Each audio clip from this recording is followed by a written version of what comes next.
네, 안녕하세요, 여러분. 네, 최근에 2월 4일 부동산 대책이 발표가 됐죠. 네, 이제 거기에 대해서 이제 언급을 하고 앞으로 이제 예상 시나리오에 대해서 좀 얘기를 좀 해볼까 합니다.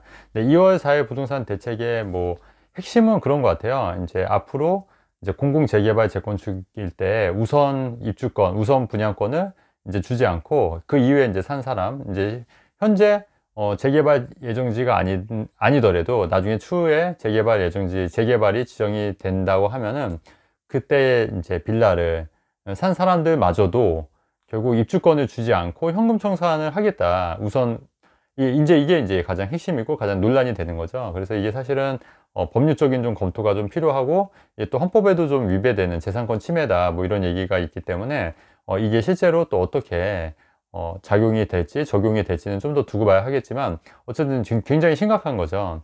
그래서 사실은 이제 재건축보다는 이제 재개발이, 공공 재개발이 더 될 가능성이 높지 않습니까? 왜냐면은 그 강남권의 재건축은 사실 공공 재건축을 안 하려고 그래요. 오히려 안 하고 그냥 민간에 자기네들끼리 이제 자금도 되고 충분히 굳이 공공으로 할 이유가 없으니까 좀 버틸 여지가 있다. 하지만 이제 공공 재개발, 이제 지금 막 무너져 가고 이런 데는 어떻게든 이제 재개발을 해야 된다고 생각하기 때문에 좀 공공 재개발로 가야 되는데, 그렇다고 하면은 그런 재개발 지역에서 공공 재개발이 되면은 거기에 이제 그런 재개발을 노리고 이제 빌라를 앞으로 사거나 했을 경우에, 혹은 그냥 내가 그냥 실거주 하려고 빌라를 샀는데 그 공공 재개발이 돼서 그냥 현금 청산을 받고 나간다고 하면은 굉장히 이제 억울한 이제 사정들이 생길 수 있다는 거죠. 사실에 대해서 이게 뭐 누구를 위한 정책인지는 모르겠습니다만 그렇게 되는 거고. 자, 그렇게 되면 공공 재개발에서 이제 이 사람들 같은 경우에는 공공 재개발을 내가 이제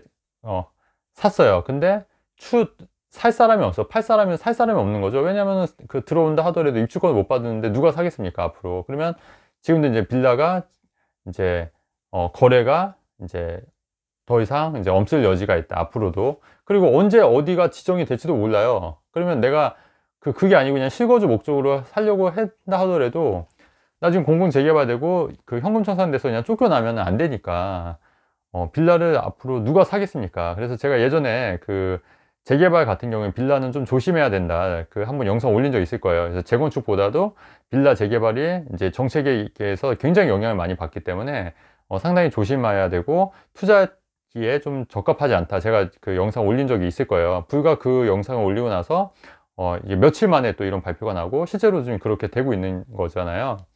그렇기 때문에 굉장히 이제 그 빌라 같은 경우에는 좀 투자 메리트가 굉장히 떨어진다. 자, 그러면 이 빌라를 산 사람들은 사실은 이게 또 문제가 뭐냐면, 또 이 빌라에서 이제 재개발이 됐을 경우에 추가 분담금이라는 게 있어요. 추가 분담금.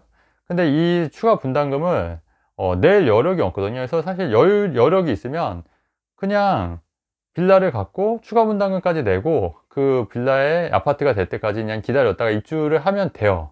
그죠? 근데 대부분 빌라 투자를 하시는 분들이 사실은 추가 분담금을 내고 빌라의 재개발을, 입주권은 완공이 돼서 아파트로 입주를 해서 완공이 될 때까지 기다리기보다는 사실은 그 중간에 프리미엄을 받고 팔 목적으로, 팔 의도로 이제 빌라 투자를 많이 하시지 않습니까? 근데 앞으로는 이제 살 사람이 없기 때문에 이거가 안 되는 거잖아요.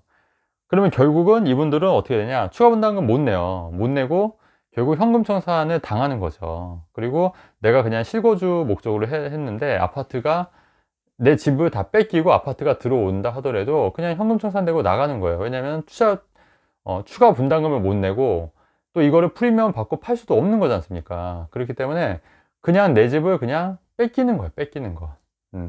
내가 살 집을, 아니 내가 그냥, 나는 재개발 필요 없고 그냥 나는 살 집에서 살려고 했는데도 그냥 현금 청산 주고 나가라고 하는 거예요. 결국은 벼락 거지가 또 한번 이제 구현이 되는 그런 정책이라는 얘기죠. 자, 그렇게 되면 이제 어떤 상황이 발생하냐면, 재개발 조합원이 공공 재개발을 절대 반대할 겁니다. 예. 절대 못하게 할 거예요. 그렇지 않습니까? 내가 내 재산이 침해가 되고 현금 청산돼서 나간다고 하는데 누가 재개발 찬성하겠어요? 그래서 굉장히 반대가 하게 되고 결국은 공공 재개발이 될 수가 없는 거예요. 결국은 결론적으로. 그러니까 이게 사실은 굉장히 이 정책이 말이 안 되는 정책을 또 펼치고 있는 거예요. 누가 내 재산권을 누가 뺏어간다는데 누가 그 공공재개발을 찬성하겠습니까? 어떻게든 반대하고 취소시키려고 하겠죠. 그렇기 때문에 결론적으로 봤을 때 이거는 정책이 맞지 않고 결국은 또 서민들만 죽어나는 정책을 또 요번에 한 거다. 근데 지금 이 대책이 발표가 되고 나서 이제 아파트 신축 같은 경우에는 사실 재개발과 재건축 전혀 상관없지 않습니까? 그래서 사실 신축이 가뜩이나 지금 더 선호하고 있는데 이런 신축이 더 인기가 더 높아지고 각광을 받을 여지가 있다. 네, 저는 개인적으로 좀 그렇게 생각하고 정책을 만드는 분들이 좀 똑바로 좀 만들었으면 좋겠어요. 저는 개인적으로 이게 뭔지 모르겠어요. 장난하는 것도 아니고 이 어이가 없긴 한데, 네, 참 어이가 없고 제가 뭐 이런 말 하는 것도 좀 웃기긴 한데 참 대책 없는 것 같습니다. 네, 영상은 여기까지만 하고 다음에 또 좋은 영상으로 영상 올리겠습니다. 감사합니다.